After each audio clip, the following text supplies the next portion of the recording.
सोक्ष लावा. आता मराठ्यांनी केलेले अर्ज दाखवा.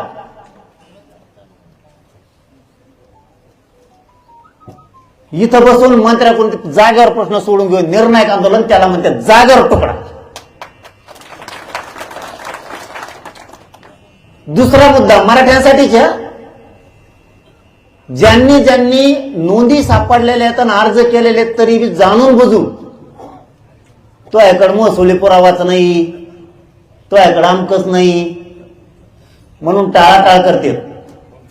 ते अर्ज करणारे सुद्धा या अधिकाऱ्याच्या नावासहित, कोणत्या अधिकाऱ्याकडे तुम्ही अर्ज केलाय, नोंद सापडलेल्या सांगतोय, ज्यांची नोंद सापडली 58 लाखात त्यांनी अर्ज केलाय पण जाणून बुजून देत नाही. त्या अधिकाऱ्याचं नाव, ज्याच्या नावाने अर्ज केलाय त्याचं नाव, ज्याची नोंद सापडली त्याचं नाव, कारण नोंद सापडला एखाद्या दिवस हयात नाहीये म्हणून ज्याची नोंद सापडली त्याचं नाव, अर्ज करणाऱ्याचं नाव, कोणत्या अधिकाऱ्याकडे दाखल केली. जागेवर बसून अधिकारी तरी घालू, नाही तर जागेवर तुम्हाला न्याय लगेच तुकडा. जस काय मराठ्यांचा जनता दरबारच 29 ऑगस्टला भरलाय. आता प्रश्न सोडायचा, पुन्हा किचपिचच नाही ठेवायचे. मला 15 दिवसांनी 13 दिवसांनी पुन्हा अर्ज घेऊन आला तर आला, नाही तर माया नावाने करायचं नाही. पुन्हा सांगतो मा झालं नाही.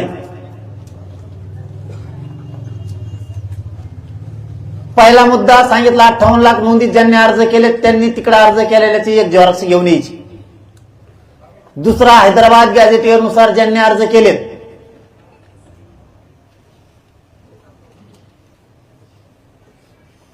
त्यांनी त्यांच्या अर्जाची झेरॉक्स 28 ऑगस्टला अंतरवालीत घेऊन यायची. समोरासमोर सोक्षमोक्ष लावायचा. तिसरा मुद्दा, जेवढे बलिदान गेलेले कुटुंब आहेत तो माझ्यासाठी अत्यंत महत्वाचा आहे, कारण हे आरक्षण त्यांच्यामुळे मिळतंय. त्यांनी आपल्यासाठी जीव दिलाय, आपला समाज मोठा व्हावा म्हणून. त्यांच्या काय अडचणी आहेत त्यांनी अर्जावर 28 तारखेला घेऊन ये. कोणाला नोकरी दिली, कोणाला नाही दिली, कोणाला निधी मिळालाय, कोणाला नाही मिळालाय. प्रकार 2, ज्यांचं बलिदान गेलंय त्यांनी घेऊन या. कोणी जाताना ऍक्सिडेंट मध्ये वारलाय, सभेला आलेला, कार्यक्रमाला आलेला, त्यांच्या पण अडीअडचणी समस्या मला जाणून घ्यायच्या.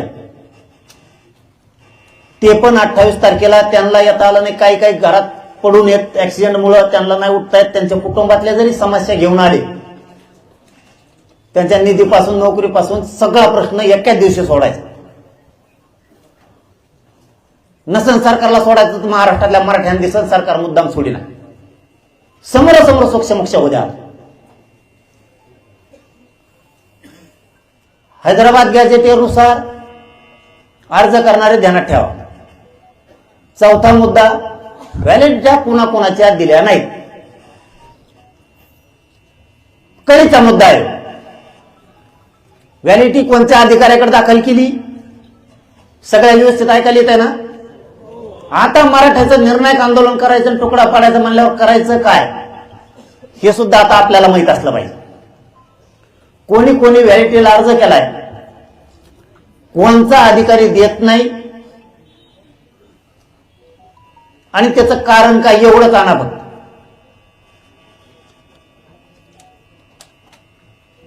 सरकार कोणी इथं सोडून घेऊन येतं महाराष्ट्रातल्या मराठ्याला दिसत सरकार मुद्दाम करत नाही. याला आपण निवडून देऊन उपयोग केला नाही.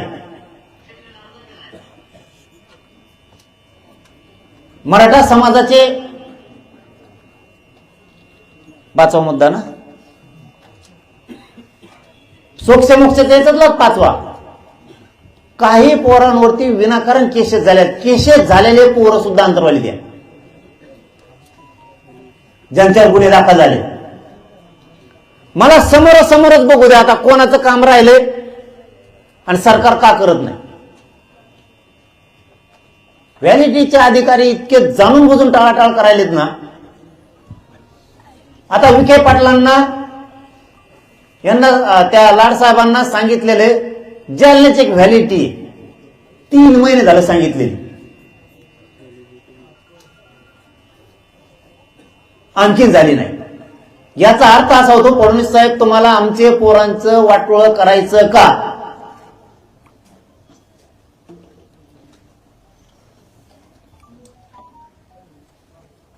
ही वेळ कशामुळे?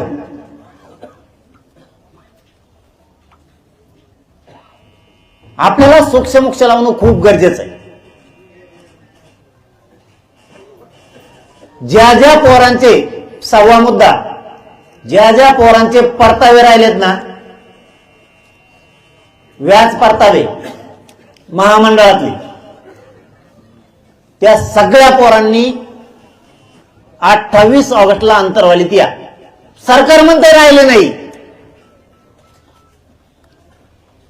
कळू द्या या दुनियाला जरा सरकार मराठ्यांशी कसं वागतं. ज्यांचे परतावे राहिले ना त्यांनी अंतरवालीत 28 तारखेला या.